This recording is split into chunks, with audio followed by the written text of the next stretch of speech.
Bonjour. On va attendre encore quelques minutes que les autres inscrits puissent se connecter.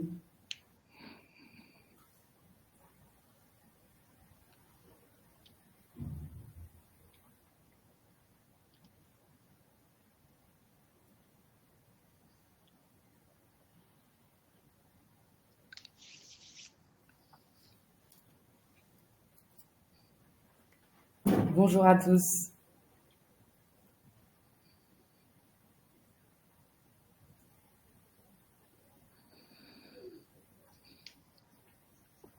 On attend encore quelques minutes et puis on va pouvoir commencer.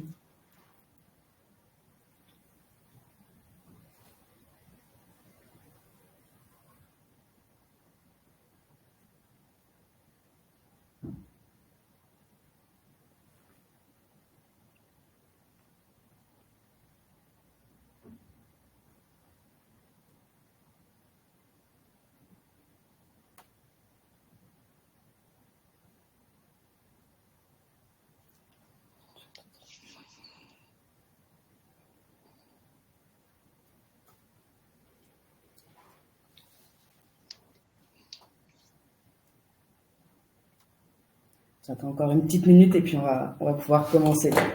Bienvenue en tout cas.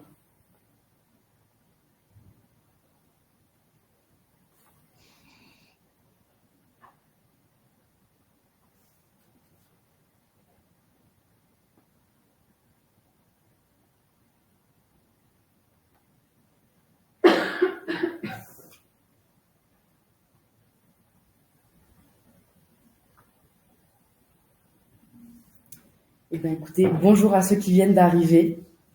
Avant de commencer, ce que je vous propose, c'est de faire un petit point sur les fonctionnalités techniques de Livestorm. Donc, au fur et à mesure de l'événement, on va vous diffuser différents sondages qui seront disponibles dans l'onglet Sondages en bas à droite.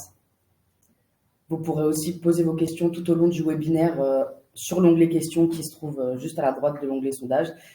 Et enfin, vous avez l'onglet Chat pour discuter et on vous diffusera de l'information.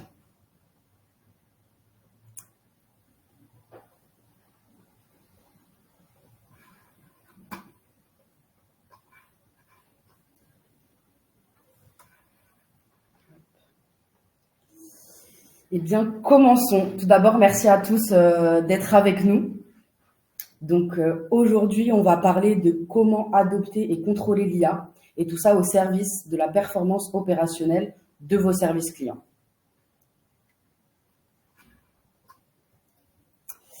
Donc, pour commencer, un petit rappel de qui nous sommes, qui est Autovalo CX. Nous, on a pour mission d'accompagner les entreprises vers l'excellence relationnelle, et ce, au travers de 3 offres. Une première offre de business consulting, où on répond aux différents enjeux des directions de la relation client, de l'expérience client, et aussi du marketing. Une deuxième offre où nous sommes intégrateurs et revendeurs de licences de solutions de centre de contact as a service, donc 100% cloud, où on est partenaire de Talkdesk avec qui nous sommes aujourd'hui.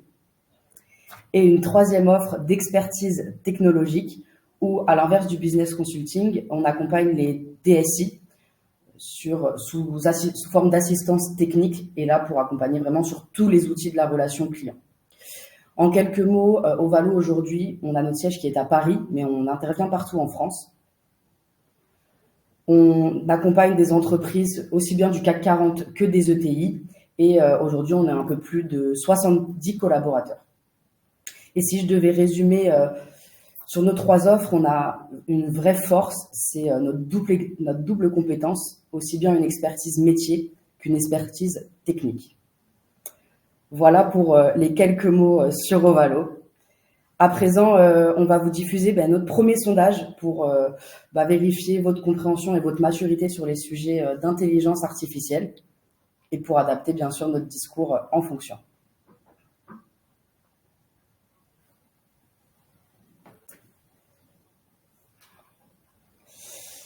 Donc aujourd'hui, on va répondre à cette question en 3 axes. Tout d'abord, on va voir comment évaluer vos agents à grande échelle. Un deuxième axe où on verra comment augmenter la performance des intelligences artificielles de votre service client. Et enfin, on verra comment identifier et analyser pour mieux connaître vos parcours clients. Stéphanie, c'est à toi. Bonjour, donc je suis ravie de vous accueillir pour ce webinaire. Donc je suis Stéphanie Rimbaud, je suis consultante chef de projet MOA et j'ai une expertise sur la mise en place d'IA conversationnelle. Voilà, donc je suis ravie de vous accueillir et on va commencer ce webinaire sur les sujets qu'on a cités. Ça vous a pas échappé, aujourd'hui l'actualité, enfin, l'IA a été le sujet principal de l'actualité en 2023, notamment avec la percée et l'apogée, l'adoption fulgurante de ChatGPT. Pour mémoire, ChatGPT a réussi à avoir 100 millions de visiteurs en 2 mois, alors que TikTok a mis 9 mois pour acquérir autant de visiteurs et Instagram 2 ans et demi. Donc, l'accès à cette technologie a été vraiment fulgurante. Ça sera encore d'actualité cette année. Vous voyez bien qu'il y a plein de conférences, de webinaires sur le sujet et un des sujets principaux de préoccupation pour les entreprises. D'ailleurs, lors de sa dernière étude, Gartner IT a indiqué que d'ici 2026, 80% des entreprises se serviront d'API, d'IA générative et d'applications dans leur environnement de production quotidien. Voilà, donc on va passer au sujet maintenant. Le précédent webinaire, on avait abordé l'IA via ses apports pour l'automatisation, en mettant en place des callbots, des chatbots ou alors un agent augmenté. On vous fournira le lien pour accéder à ce webinaire si vous le souhaitez. Et aujourd'hui, on a plutôt voulu présenter les apports, un autre aspect des apports de l'IA pour voir comment elle pouvait vous aider à améliorer la performance de vos centres de contact. Donc, l'IA peut nous servir à différents axes et différents endroits de votre centre de contact. Aujourd'hui, par exemple, on utilise le quality monitoring pour suivre la qualité des interactions entre vos collaborateurs et vos clients. C'est un aspect important pour travailler sur l'amélioration constante de l'expérience client. Ça vous permet de vérifier que la montée en compétences se fait correctement, que les process sont bien suivis, que la conformité est bien appliquée. Mais c'est une activité qui est très chronophage. Aujourd'hui, un superviseur va faire du picking sur 4-5 interactions par collaborateur. Ça ne sera pas forcément représentatif de l'ensemble des interactions, puisqu'il y en a de plus en plus. Et on est limité par nos capacités humaines parce qu'on ne peut pas tout regarder. Donc, utiliser l'intelligence artificielle en appui de son quality monitoring, ça peut permettre de faciliter, de gagner du temps et d'être plus efficace dans votre suivi de la qualité des interactions. Ça vous donnera une vision plus globale parce qu'elle est capable d'analyser jusqu'à 100% des interactions. Donc, ce que vous remonterez sera vraiment représentatif des interactions de vos clients et vos conseillers. Et ça vous permettra d'être plus agile et plus rapide dans la montée en compétences et aussi de faciliter un peu le travail de vos managers parce qu'une partie des tâches un peu rébarbatives sera déportée et portée par l'IA. Et c'est ce que va nous montrer Simon tout de suite. Eh bien, bonjour à tous. Effectivement, je m'appelle Simon Desvergers. Je suis ingénieur avant-vente chez Talkdesk.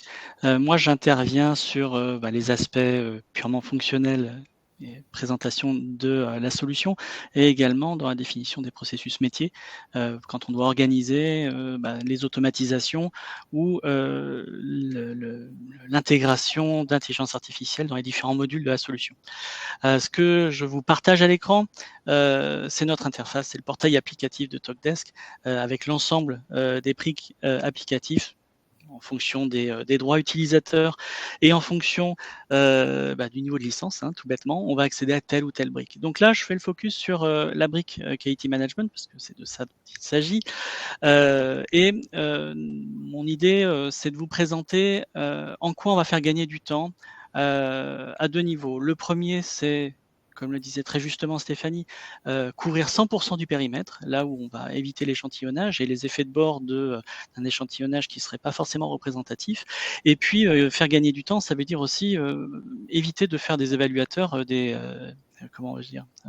serial clickers, à devoir passer d'évaluation en évaluation et quand même restituer quand même du temps et faire en sorte que les évaluateurs se consacrent un peu plus aux phases de coaching, aux phases de débriefing avec les agents. Donc, ce que je vous présente ici à l'écran, c'est tout d'abord le Quality Management. La base de la base, c'est de fournir un formulaire, une grille d'évaluation. Et cette grille d'évaluation, vous allez avoir la main. On est sur des standards malgré tout. Ici, je vais prendre par exemple cette grille où vous allez avoir la main pour définir effectivement par section, section présentation, avec un certain nombre de critères. Est-ce que la phrase d'accueil a été complète? Vous définissez vos propres résultats et votre propre pondération de manière à pouvoir constituer quelque chose de représentatif et de construire un scoring qui soit pertinent. Jusque-là, on est quand même sur quelque chose de relativement standard. Ce qu'on va pouvoir intégrer dans ce système, c'est de l'IA avec un module qu'on a appelé QM Assist. Alors QM Assist, son travail, c'est quoi? C'est de faire le plus gros du boulot. On va rajouter sur certaines questions des mots-clés, des structures de phrases, des éléments de discours qu'on va pouvoir associer en fonction des différentes options, en fonction des différentes réponses que vous allez pouvoir intégrer dans les différents critères d'évaluation. Tel élément de langage, lorsque l'agent a dit ces éléments-là, on va considérer que la phrase d'accueil a été complète. Lorsqu'il aura dit d'autres mots, d'autres expressions, on va considérer que les mots-clés identifiés correspondent. Non, la phrase d'accueil n'a pas été complète. Et si certains éléments, certaines tournures de phrases nous font penser à des mauvaises habitudes prises par quelqu'un qui vient d'arriver, un conseiller qui vient d'arriver, on va pouvoir considérer que c'est à développer. L'idée, encore une fois, c'est pas de remplacer un évaluateur. L'idée, c'est de faire en sorte de faire l'essentiel du travail et de ne faire remonter finalement un évaluateur que ce qui nécessite son arbitrage. Donc, une fois qu'on a réalisé ce type de structure d'évaluation, de formulaire d'évaluation, on va pouvoir fournir à l'IA un canevas qui sera répliqué et réutilisé ensuite pour la configuration, pour l'évaluation de l'ensemble de l'activité. Une fois qu'on a réalisé cette grille d'évaluation, qu'on a associé des expressions, qu'on a associé des mots-clés, ça peut être vraiment des portions de phrases, ça peut être des mots liés à la législation. Dans le secteur de l'assurance, il y a un agrément ORIAS qu'il va falloir communiquer auprès des clients, des assurés. Eh bien, on peut rajouter ces éléments. Est-ce qu'il a bien fait en sorte de respecter la législation et d'être en conformité en fournissant tel ou tel élément de mention légale? Donc ça, c'est des éléments qu'on va pouvoir réutiliser, qu'on va pouvoir ajouter dans cette grille d'évaluation. Ensuite, on va se poser des bonnes questions. C'est se dire, est-ce que c'est logique que j'ai à évaluer 100% de l'activité? C'est jusqu'où on peut aller avec l'IA, mais quelque part derrière, ça veut dire fournir aussi beaucoup de travail. Même si on fait gagner beaucoup de temps, on peut fournir aussi beaucoup de travail en fonction de l'activité à un évaluateur qui devrait derrière faire de l'arbitrage. Donc, et compte tenu aussi on peut imaginer vis-à-vis de la législation, vis-à-vis de la CNIL, on s'engage, au même titre qu'on enregistre X% de l'activité, on peut s'engager à n'évaluer avec de l'IA qu'une portion de l'activité. Là, dans mon exemple, vous voyez, on va surveiller 100% des appels par agent. On peut donner un certain nombre de critères, se dire est-ce que je ne veux surveiller, évaluer en automatique que l'entrant, que le sortant, ou les deux, définir des durées minimales, des durées maximales. On n'est pas sur une formation, je suis en train simplement de vous présenter les différentes options qui s'offrent à nous. Et on peut imaginer voilà, cette structure. Donc on est sur l'évaluation d'une conversation. Cette évaluation, on va pouvoir récupérer l'enregistrement audio pour pouvoir faciliter l'écoute. On va avoir la transcription, c'est quelque chose qui a été mis en œuvre. C'est quelque chose sur lequel on va pouvoir également apporter, sur lequel s'appuyer, pour apporter des éléments de réponse. J'ai choisi cette évaluation, je vais commencer son évaluation. Et son évaluation, on va le faire en 2 temps. Là, ce que je vous présente, c'est quelque chose qui est actuellement en roadmap, sur lequel on est en train de travailler.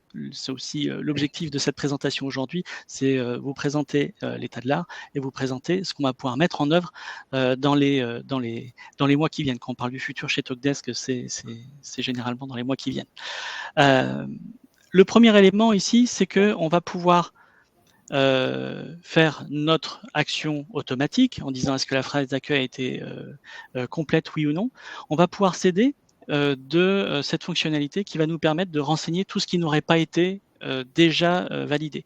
On appuie sur ce petit bouton, on regarde la structure de l'enregistrement et de la transcription, on regarde la structure de l'évaluation et on va fournir un certain nombre de choses. Donc là, les raisons évoquées pour positionner automatiquement les scores que vous voyez à l'écran sont en anglais. On est encore en phase de définition. Évidemment, ce sera traduit en cohérence avec le contenu de l'interaction. Donc, on comprend aisément. Ici, on a défini un certain nombre de critères. On va s'appuyer sur l'analyse du contenu et grâce à des moteurs de type GPT-4, on va être capable de faire la corrélation. Est-ce que oui ou non, cette mention a été prononcée? Est-ce que oui ou non, l'agent a donné des éléments qui permettent de penser que oui, il y a eu une écoute active ou pas? On est au-delà de ce qui a été défini tout à l'heure avec les mots-clés, avec les sessions de mots-clés. Là, on est vraiment sur la compréhension totale du contenu.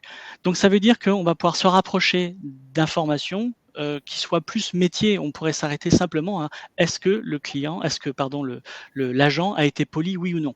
La notion de politesse, c'est quelque chose qu'on ne va pas forcément définir avec des mots-clés, en citant tous les éléments mots-clés, la manière dont il se sera exprimé.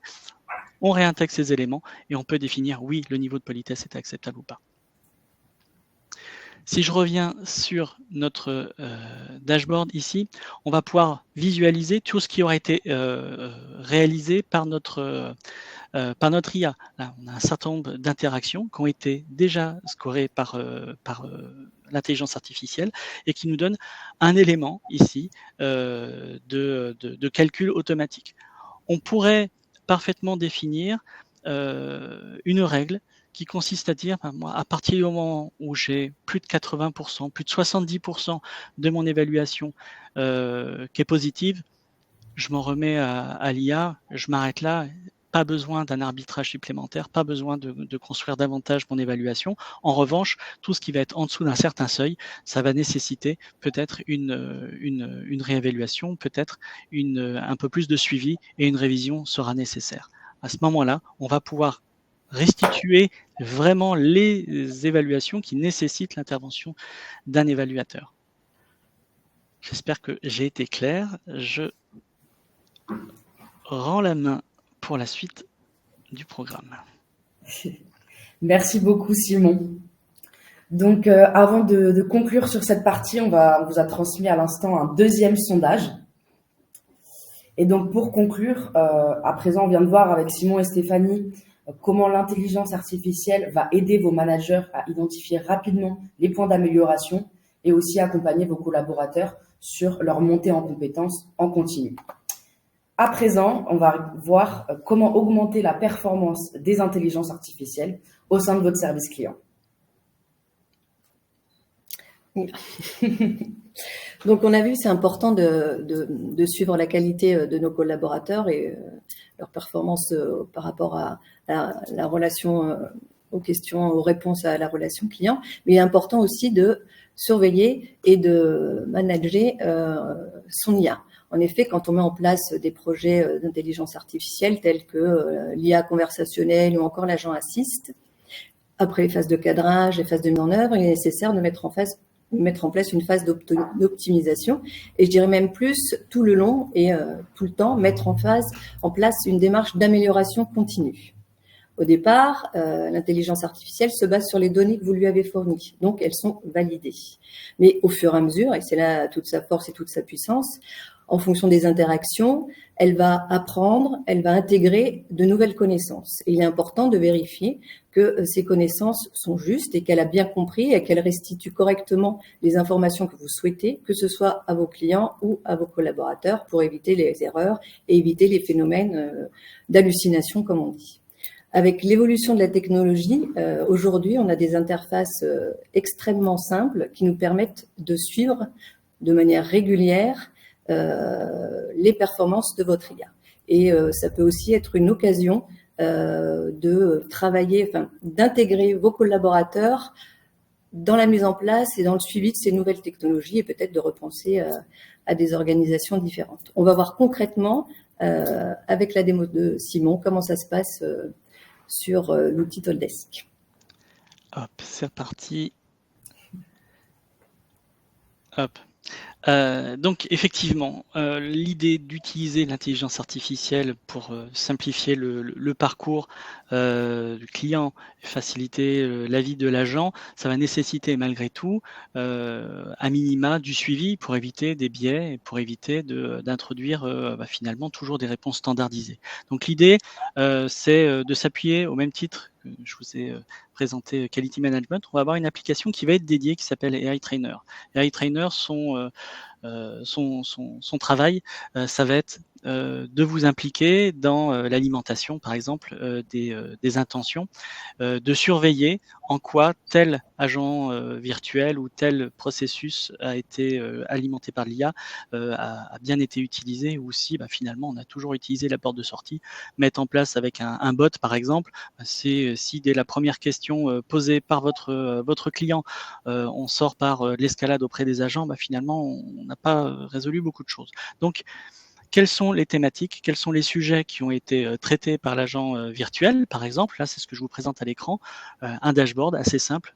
On est dans un secteur de la santé, dans le cadre de notre exemple, où on souhaite contacter, par exemple, un laboratoire d'analyse médicale dans le cadre d'une prise de sang. Et là, on va visualiser quelles sont les questions qui sont posées à notre agent virtuel et qu'il va devoir traiter. Les questions qui lui sont posées, il va falloir quand même les détecter, cette fameuse détection d'intention. On rentrait précédemment, dans les années précédentes, dans des processus assez lourds. Ce qu'on a essayé d'imaginer, c'est une interface qui va vous permettre de créer ses propres intentions. Donc, on a dans cette interface la possibilité de définir des intentions et de fournir ces fameuses, à minima 10 premières phrases d'entraînement. Les phrases d'entraînement, c'est ce qui va nous permettre vraiment d'entraîner, de permettre à l'IA de détecter la thématique, de détecter le sujet sur lequel on va devoir apporter une réponse. C'est le déclencheur.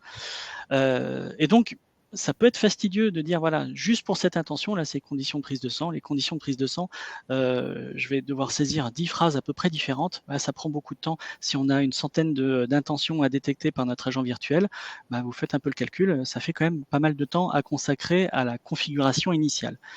Et précisément sans forcément de valeur ajoutée. Donc c'est là où on va avoir une petite idée, nous, c'est d'utiliser l'intelligence artificielle ici pour générer ces phrases d'entraînement. Je mets un exemple, je dis est-ce que je dois être à jeun ? En fonction de ces informations, vous voyez que j'ai un simple bouton à cliquer et je vais avoir une proposition d'une dizaine de phrases. Est-ce que je dois m'abstenir de manger avant ma prise de sang ? Est-ce que je peux boire de l'eau avant la prise de sang ? Les restrictions alimentaires ? Est-ce que je peux boire du café ? C'est des propositions qui sont faites. On est sur les conditions de prise de sang, avec simplement une petite question initiale pour orienter le choix de la génération des phrases. Toutes m'intéressent, je vais les ajouter. Et dès que je vais publier, mon agent virtuel sera capable de détecter ces intentions et sur la base de la détection de cette intention, déclencher le workflow que vous avez imaginé et qu'on avait abordé lors du webinaire précédent. La première étape, c'est celle-ci, c'est définir les premières phrases d'entraînement. Mais au fur et à mesure on va dire, de l'activité, on va avoir des biais, on va avoir des questions qui ne sont pas forcément formulées de la même manière. Et là, on va pouvoir impliquer les utilisateurs. On va pouvoir impliquer les utilisateurs pour associer telle expression qui n'aurait pas été bien identifiée ou sur lequel le seuil de confiance n'aurait pas été assez fort, de pouvoir impliquer les opérationnels au travers de cette interface, en disant voilà, sous quel délai est-ce que j'aurai mes résultats? On peut choisir d'ignorer cette question parce que finalement c'est une question assez ponctuelle sur laquelle j'ai pas forcément envie d'engager un agent virtuel. C'est pas si intéressant de le faire traiter en self-service par exemple. Je peux décider de le traiter plus tard ou de l'associer à une intention en particulier. Sous quel délai j'aurai les résultats? On regarde ici, délai de résultat. C'est une intention que j'ai déjà prévue dans mon agent virtuel et je vais augmenter son niveau de confiance à la compréhension de ce type de questions en associant ce que j'ai identifié dans une vraie interaction, une intention spécifique. Ça, c'est le premier niveau, c'est d'impliquer les utilisateurs au quotidien. Ensuite, on va pouvoir rentrer dans des processus qualité et définir ici un ensemble un ensemble d'intentions qui ont été qualifiées, qui ont été bien validées, qui ont été identifiées et associées précédemment par nos collaborateurs et commencer un examen. Ici, imaginez que voilà, tous les vendredis matins, on fait cette session d'apprentissage, au même titre qu'on organise des formations des agents. Et ben là, on va faire une formation d'un agent virtuel, à savoir celui qui est impliqué dans la détection de ses intentions. Là, ici, on peut comparer ce qui a été défini avec les phrases qui ont été identifiées, suggérées. Là, en l'occurrence, il n'y en a pas. Je peux décider de les approuver ou pas. En fonction du niveau de confiance, je peux décider, allez, je vais faire une action, on va dire, de masse, où à toutes les propositions avec un indice de confiance qui est supérieur à 75%, je vais considérer que je vais pouvoir m'appuyer dessus pour alimenter le système. Au tout début, quand on met en place ce type de solution, on va, une recommandation, plutôt faire du point à point pour bien vérifier que telle question n'induit pas un biais. Si on a 10 propositions et qu'on en rajoute 10, on a tout de suite 50% des intentions, des phrases d'entraînement qui peuvent orienter un biais de compréhension. Une fois qu'on a une centaine de phrases d'entraînement avec l'historique des conversations, on va pouvoir peut-être avoir un peu plus de confiance dans ce qui aura été compris. Au même titre qu'un agent humain, quand on l'intègre, il peut avoir les formations, de l'écoute. C'est au fur et à mesure de son ancienneté, de son expertise, qu'on lui fera davantage confiance et qu'on réduira peut-être le nombre d'écoutes. Et bien là, c'est exactement la même approche. Et enfin, je terminerai simplement sur deux éléments. Le premier, on est dans un processus d'alimentation, d'amélioration continue, d'amélioration continue dans le sens où on rajoute systématiquement, en s'appuyant sur l'historique, des nouvelles intentions. On s'appuie également sur ces entraînements pour augmenter le niveau de confiance de telle ou telle intention à détecter.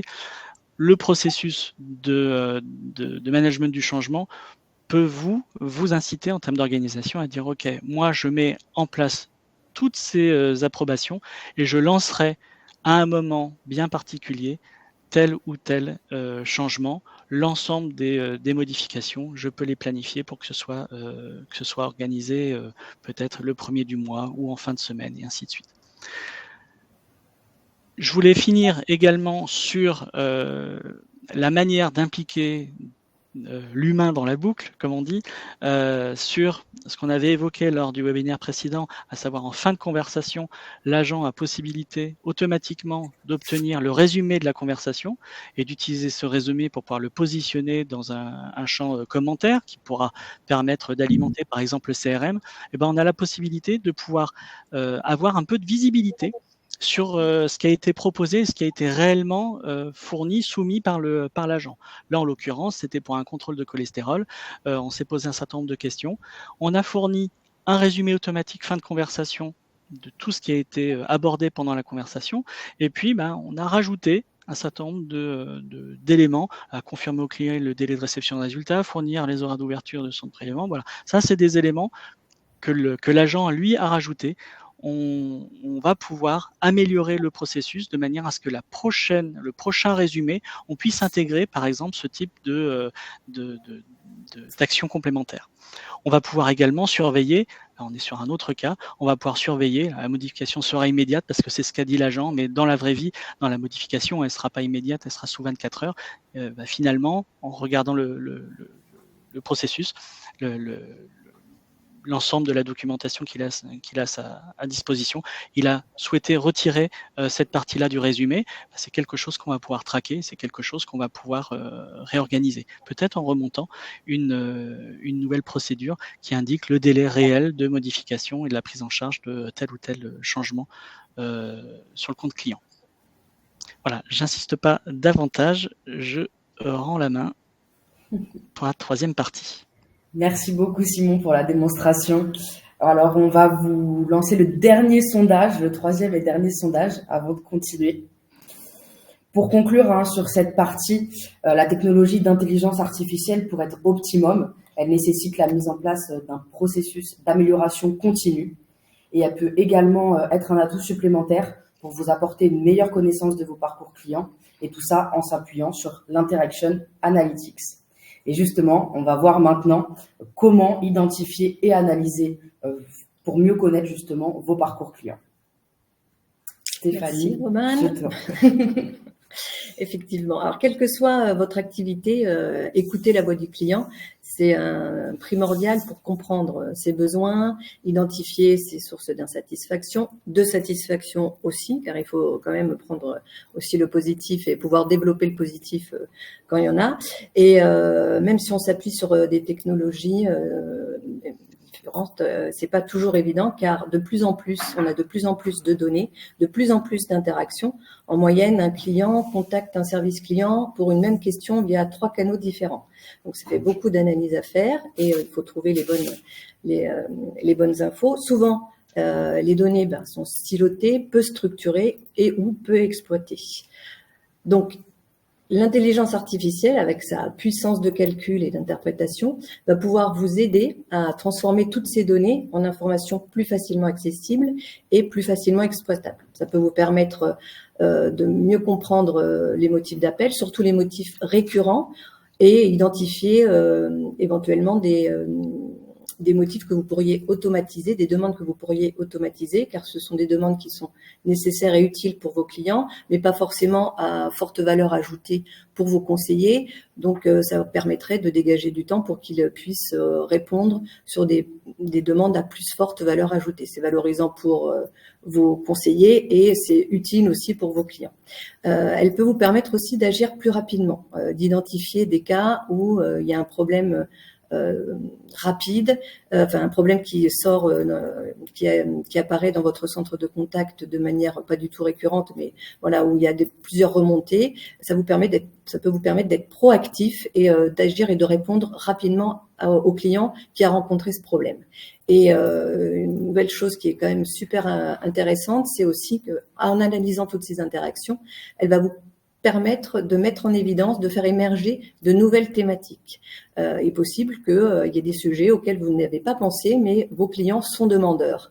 Et par la probabilité, la statistique, l'IA vous permettra de les mettre en évidence et de mettre les actions nécessaires pour répondre aux besoins de vos clients. Voilà, et on va voir, toujours pareil, concrètement comment ça peut se passer avec Simon. Hop, merci Stéphanie. Hop.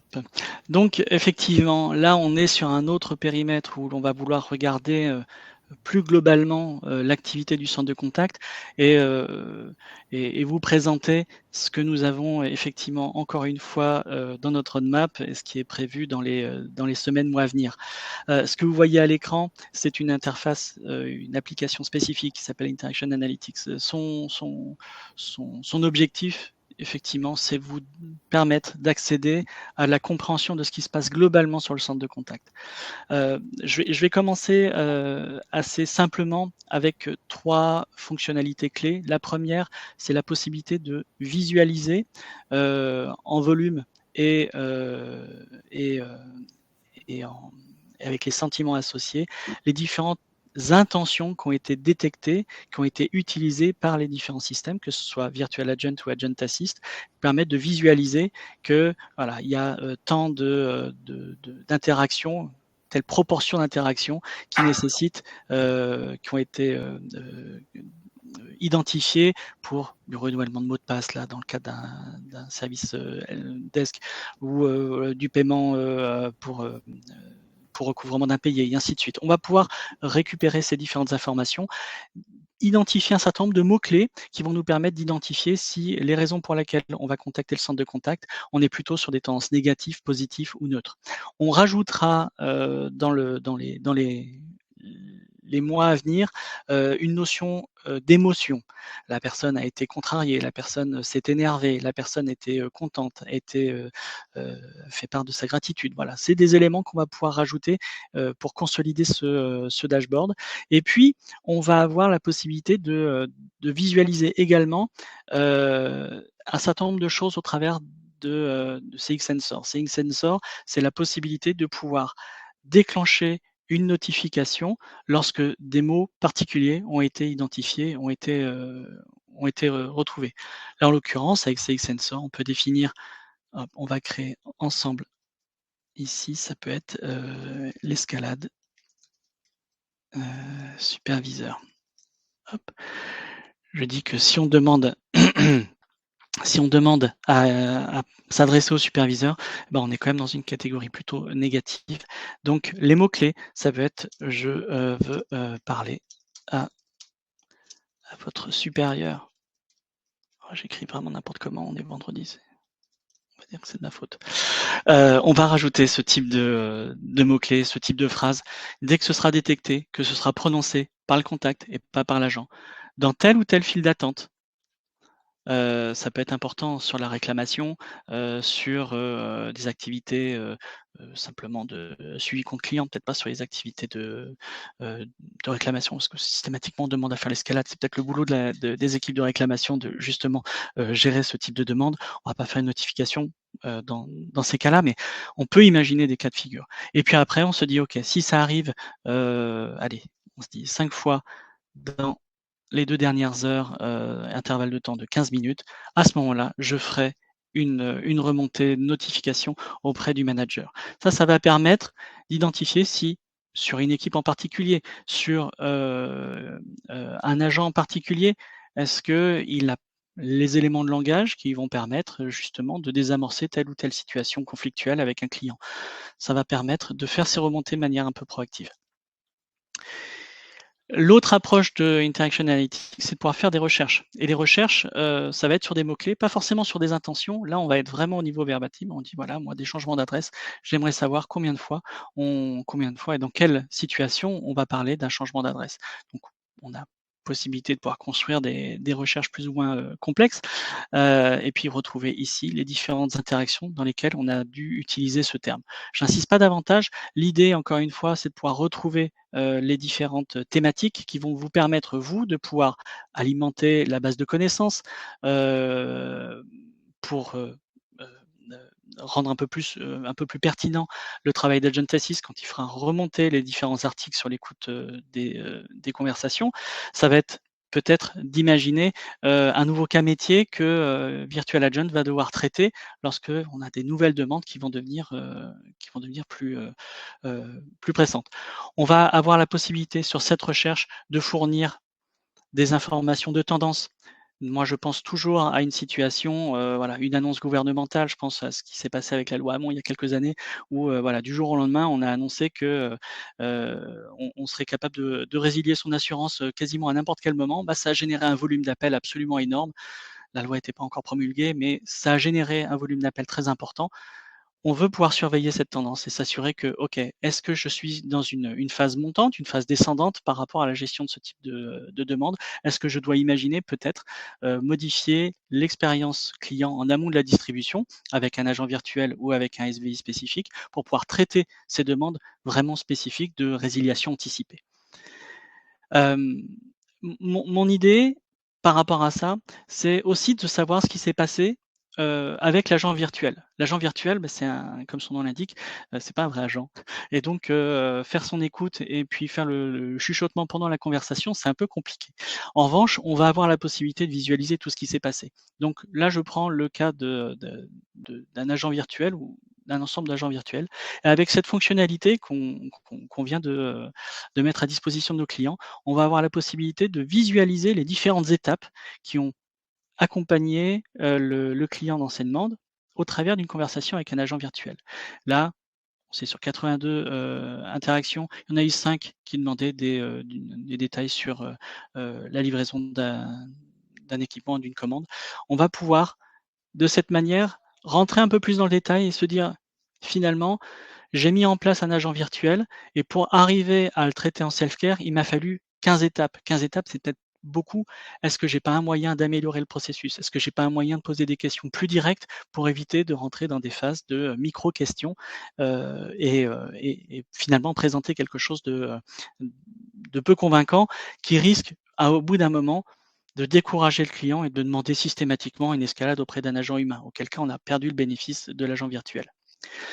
Une fois que je vous ai présenté tout ça, finalement, on a tous les ingrédients pour une nouvelle étape dans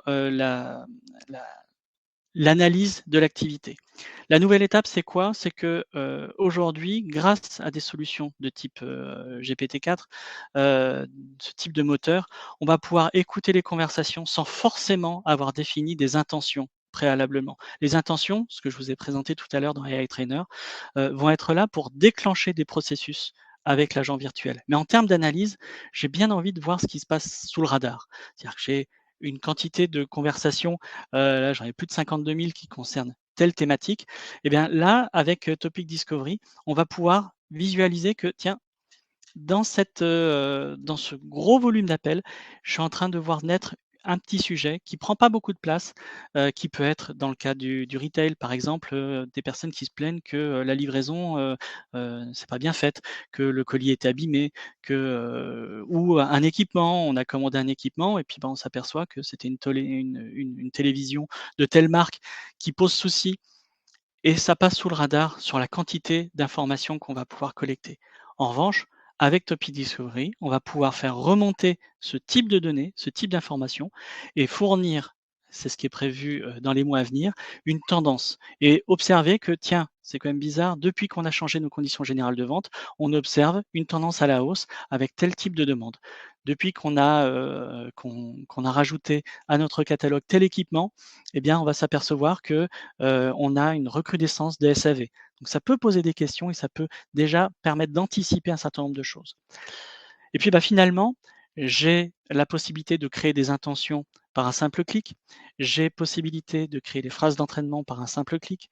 J'ai possibilité de pouvoir faire des résumés automatiques en comprenant ce qui s'est passé pendant les conversations et je suis capable de fournir des tendances et des nouveaux sujets qui ont été détectés indépendamment des intentions.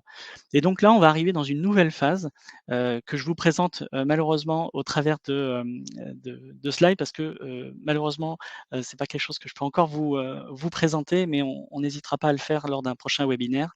C'est ce qu'on a appelé Automation Wizard. Automation Wizard, son rôle, c'est de faire ce que je viens de vous expliquer. C'est de regarder tout ce qui s'est passé et puis d'imaginer, en analysant par exemple une tendance, on est sur une demande récurrente imaginons c'est un cuisiniste et on a des clients qui cherchent, là en l'occurrence c'est un réfrigérateur ou un lave-vaisselle qui pourrait rentrer dans son plan, la conception de ce qu'il a déjà acheté il y a peut-être 1 an, 6 mois, peu importe. Et on s'aperçoit que ces conversations aujourd'hui à date durent en moyenne 6 minutes. Et on observe une augmentation significative, 200% d'augmentation sur la tendance à la hausse sur ce type de demande. Donc on va faire des propositions de manière proactive en disant l'agent il répond toujours la même chose, c'est toujours le même processus, c'est toujours les mêmes questions, ça on peut l'optimiser, on peut le restituer à un agent virtuel. De manière peut-être, pas forcément à tout traiter en self-care, mais de faire le plus gros de la qualification et de manière à restituer de la disponibilité au centre de contact. Et éviter tous les effets de bord de mécanismes de réappel, de temps d'attente et ainsi de suite. Donc l'idée, c'est de faire cette recommandation Et en analysant, en regardant tout ce qui est capable de faire, on va faire un premier calcul, une estimation en disant, a priori, on peut gagner 2 minutes à mettre en place l'automatisation telle qu'on pourrait la générer pour vous. Une fois qu'on a fait ce système, on peut aller plus loin. On fait une proposition par un simple clic. On dit, OK, est-ce qu'on crée un nouvel agent virtuel ou est-ce qu'on rajoute ces compétences, ces nouvelles compétences, ces nouvelles intentions sur un agent virtuel qui existe déjà? Cet agent virtuel qui existe déjà, vous l'avez déclaré dans votre SVI à un moment clé du parcours avant la distribution. Une fois qu'on a sélectionné l'agent virtuel sur lequel on veut rajouter ces nouvelles compétences, on va avoir une proposition. Cette proposition, c'est tout le travail qu'on avait imaginé dans Automation Designer, dans la conception de tout le parcours agent virtuel. Donc, une fois qu'il a été sollicité, j'ai détecté une intention, je déclenche tel processus, et ben, on va générer ce processus-là et on va le présenter à l'administrateur fonctionnel qui va vérifier ce qui a été mis en place, ce dont il a besoin, les différentes informations, et est-ce que oui ou non, c'est des informations qu'on est capable de récupérer de manière automatique au travers du système d'information lors d'une intégration avec Salesforce, ServiceNow, votre CRM, votre ERP, peu importe. Et une fois qu'on a présenté tous ces éléments-là, si on est convaincu, il suffit de cliquer sur la génération et on va pouvoir immédiatement créer ces nouvelles automatisations et alimenter en direct les nouveaux traitements de données et les nouveaux processus métiers directement au fil de l'eau dans le centre de contact. Voilà, j'espère avoir été clair et je vous rends la main.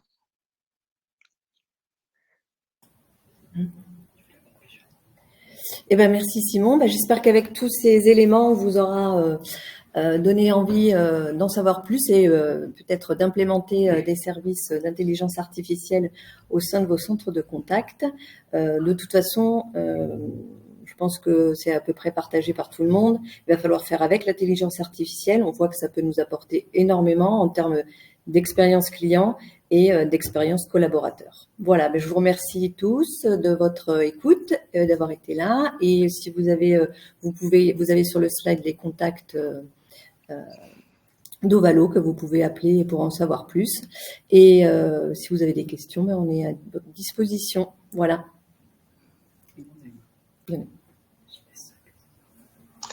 Alors oui, on a une question de Sylvain. Bonjour Sylvain. Si on a déjà un modèle de langage déjà riche mais mal réparti, comment utiliser l'IA? Je pense que c'est une question pour toi, Simon. Alors, c'est une question intéressante. Alors, utiliser l'IA, on peut l'utiliser à deux moments. Soit on se dit, je veux utiliser l'IA pour faire le tri dans mon modèle de langage, pardon.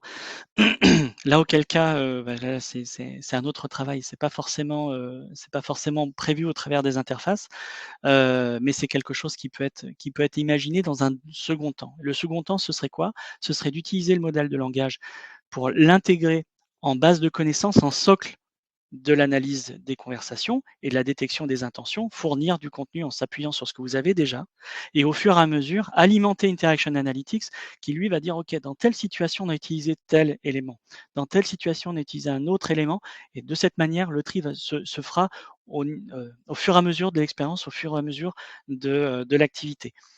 Mais partir but en blanc sur, voilà, j'ai déjà quelque chose, comment je peux faire le nettoyage, c'est déjà partir un petit peu avec des a priori. On a plutôt, nous, tendance à s'appuyer sur ce qui se passe réellement sur le centre de contact. Ça fait gagner du temps et puis c'est plus représentatif de ce que vous allez vouloir mettre en place. Et on va peut-être s'apercevoir qu'il y a des zones grises, que voilà, il y a peut-être un certain nombre de choses qui sont jamais utilisées, jamais sollicitées et qui sont à mettre de côté. Je ne sais pas si j'ai répondu à votre question. Je pense que oui. Moi, j'avais une autre question pour toi, Stéphanie, ou toi, Simon, peu importe. Est-ce que vous pensez que l'agent virtuel va finir par remplacer le superviseur à l'avenir? Alors moi, je suis convaincu que non. Après, Non. Stéphanie? Non plus. Alors, de mon point de vue, l'agent virtuel, après je te laisserai compléter, Stéphanie, si tu veux bien, mais l'agent virtuel, comme son nom l'indique, c'est un agent. Donc lui, il intervient à un moment de l'histoire vraiment spécifique de je veux qualifier au maximum, donc je veux l'effet tunnel, hein, moi je veux ne mettre en relation que les interactions, les contacts, les clients avec un agent humain que si ça vaut vraiment le coup, si ça nécessite de l'expertise, si ça nécessite vraiment peut-être de l'empathie. Un agent virtuel, au niveau empathique, ça restera toujours, alors quand je dis toujours, dans les 36 mois, au-delà de 36 mois, je ne sais pas, mais dans les 36 prochains mois, on va pouvoir mesurer l'émotion, mais la remplacer, ça paraît quand même de la science-fiction. Donc, pour moi, l'agent virtuel aujourd'hui, il intervient comme un collaborateur supplémentaire. Il sait gérer du débordement, il sait gérer de la qualification avant de l'escalade, il sait gérer du self-care pour faire du 24-24, 7-7. Mais il n'ira pas bien au-delà et c'est pas lui qui va prendre le pouls du centre de contact et qui va aider ou monitorer les agents, en tout cas pas les coacher. Je ne sais pas, Stéphanie, si tu as oui, enfin, je suis complètement en phase. Et puis, de toute façon, les utilisateurs, les clients sont prêts à utiliser l'IA et ça ne les dérange pas. Mais il faut qu'elles répondent à une donnée qui peuvent aussi les aider à trouver une donnée rapidement. Mais derrière, ils ont toujours besoin d'interaction et l'humain reste au cœur de la relation qu'ils ont avec un service client aussi. Et ils accordent énormément d'importance à cette partie-là. Et le fait que ils cherchent une compétence supplémentaire que l'IA, en tout cas pour le moment, ou l'agent virtuel pour le moment n'est pas capable de fournir au niveau des réponses. Ok, merci beaucoup. Et une dernière question, parce que là, je pense qu'on a un peu dépassé le temps imparti pour ce webinaire, mais c'est pas grave. La création d'un bot basé sur l'IA par un système alimenté par l'IA ne risque-t-il pas de nous fournir à terme des solutions trop standards? Ah, ça j'adore ce type de question. Alors pour moi, c'est d'un point de vue personnel, c'est la critique que je pourrais formuler. On est vraiment dans dans Netflix. Netflix, j'ai regardé une série, j'ai regardé un film, il m'a demandé si ça m'avait plu, après rebelote, et puis finalement il va me proposer de manière proactive toujours à peu près les mêmes choses, et je vais jamais découvrir des choses nouvelles. Là, l'idée, c'est justement, à travers de tout ce qu'on vous a présenté aujourd'hui, c'est de dire, je veux garder quand même l'humain dans la boucle, je veux quand même garder une main, comprendre et maîtriser tout ce qui se passe, et si j'observe un biais, je vais justement pouvoir le personnaliser. Moi, je donne aussi toujours un peu cet exemple. Il y a des expressions qui ont du sens dans le secteur de la banque et qui n'ont aucun sens dans le secteur de l'assurance.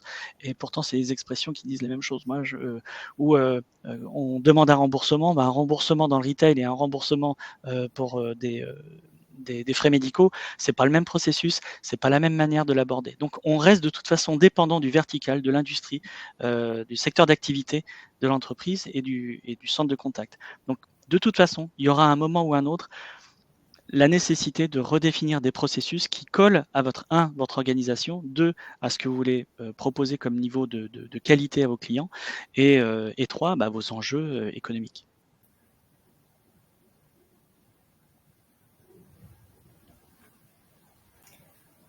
Écoutez, je pense que c'est très clair. Il n'y a pas d'autres questions, Christine? Non, j'ai pas d'autres questions. Super. Eh bien, écoutez, avant de vous laisser, je voulais vous dire qu'on vous transmettra déjà dès la fin du webinaire, vous aurez le replay de celui-ci, et on vous transmettra aussi par email le replay du webinaire, de notre ancien webinaire, parce qu'il y a un certain lien entre les deux, donc pour que vous ayez vraiment toutes les informations pour bien comprendre l'importance de l'IA au service de vos services clients. Merci à tous de nous avoir écoutés aujourd'hui. Merci Simon, merci Stéphanie pour cette superbe présentation. Et bonne journée à tous. Bonne journée. Merci, au revoir. Au revoir.